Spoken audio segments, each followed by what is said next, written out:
You're going to have your haters out there, right? I mean, Larry Tribe, for goodness sakes, the guy's a Harvard law professor. I guess he's retired now, but, he was one of Harvard's biggest, just big deal lawyer, right?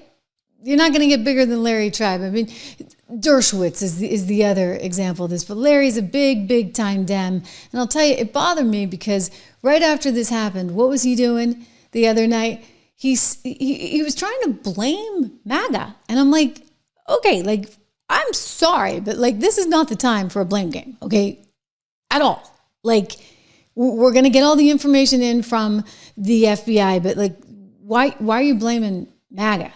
That one, I don't understand, Larry, but he was reading a tweet from Occupy Democrats, and the reality is that this kid, I don't even want to say his name. You don't want to give too much attention to these people. But anyway, this kid grew up in a family that was a Mormon family, was a conservative family, and Trump-supporting family.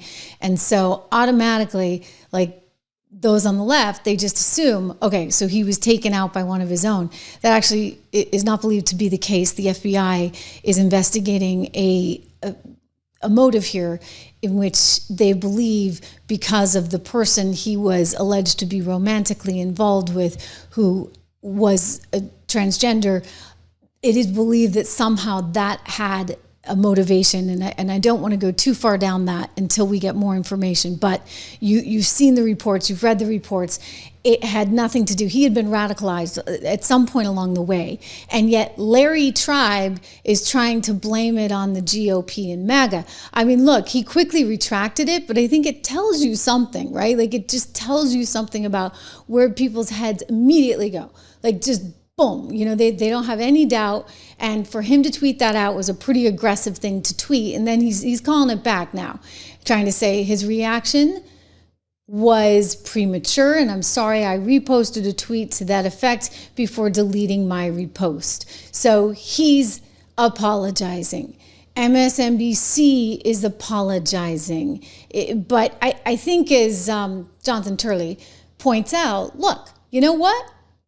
The shooter, Kirk shooter, was to assume that he was MAGA is actually taking disinformation to a whole new level. And for somebody of Larry's stature, he really should have been a little more careful, shall we say, about what he was sending out, tweeting out, as though it were fact, right? Because that wasn't fact, it was all wrong.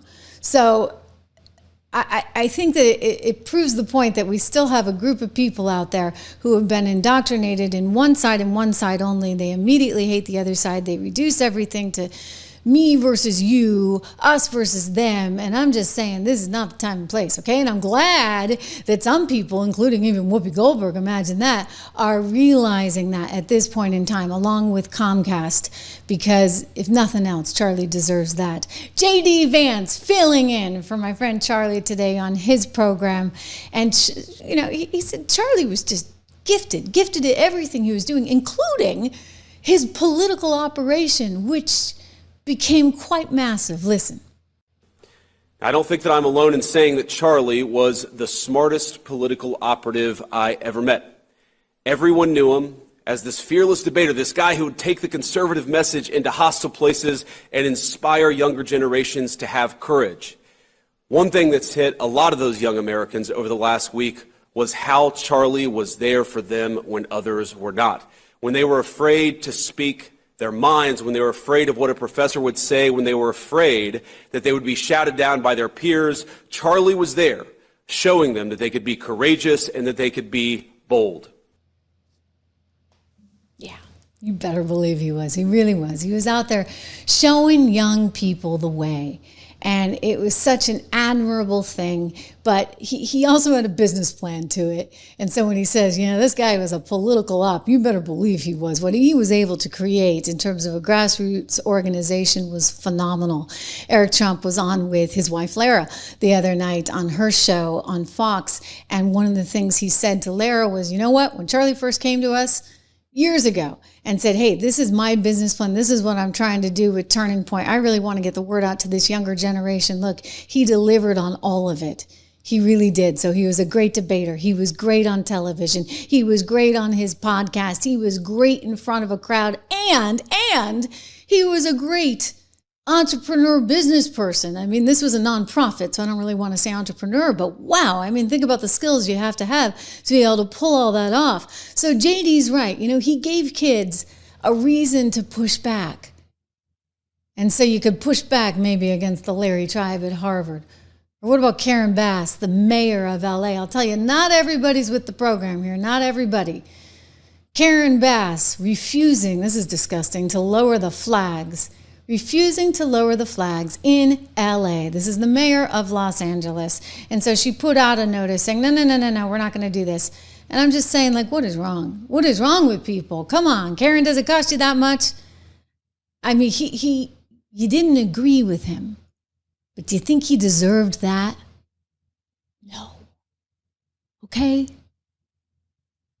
No one deserves to be killed because of their political beliefs. Period. Full stop. This woman needs to be voted out of office. This is a bad move. This is not the future. I think the future is in front of us. The future is that we're going to start to have more civility, because we're not going to allow for people like Karen Bass to just double down on hate no more. We don't want that. Or this guy, the Oxford Union debating president. Did you see this? Woo! Well, he's in trouble now. He's going to be disciplined. I guess the student council, the student union is going after him. I say, expel that kid. My gosh, what are you doing with a debate president that would say these heinous things like he had said? He had debated Charlie. You see this guy on screen? George Aberonier. I can't say his name, so we're going with Georgie Poo.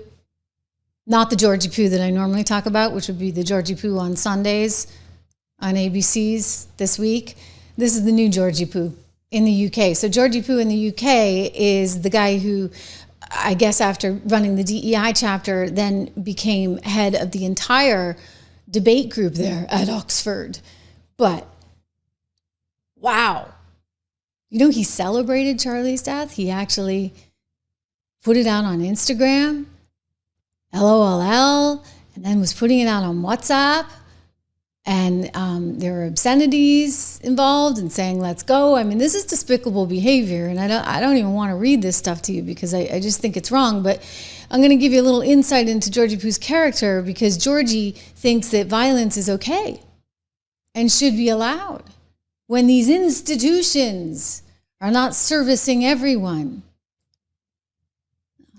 This institution's about to get rid of Georgie Poo. Watch. To effectively create change in the world we desire. And Side Prop will argue that at times there is simply nothing else that can be required other than violent retaliation. And this is a view I wholeheartedly agree with. The view that some institutions are too broken, too regressive, too oppressive to be reformed. Like cancers of our society, they must and they should be taken down by any means necessary. So that guy's living in the past, because you know what? This is a whole new world. And we're going to celebrate that it's a whole new world. And it's a world where we can have discussion and we can have debate and we can love each other throughout the entire process. And we're not going to talk about taking down the other side through any means possible. You know that, Georgie Poo? You need to be expelled from Oxford, because we don't need people like that in places of leadership that do not have human decency. That's what I'm calling for, okay? I don't care what side of the aisle you're on. I just want you to care about human life and human beings and have some respect for that. If you don't, then I don't think you're doing anybody any favors. I don't think Oxford should be putting you up as head of their debate society, nor educating you at Oxford University. You need to go back to square one. Hey, I don't know, maybe go read a Bible. All right, maybe start with that.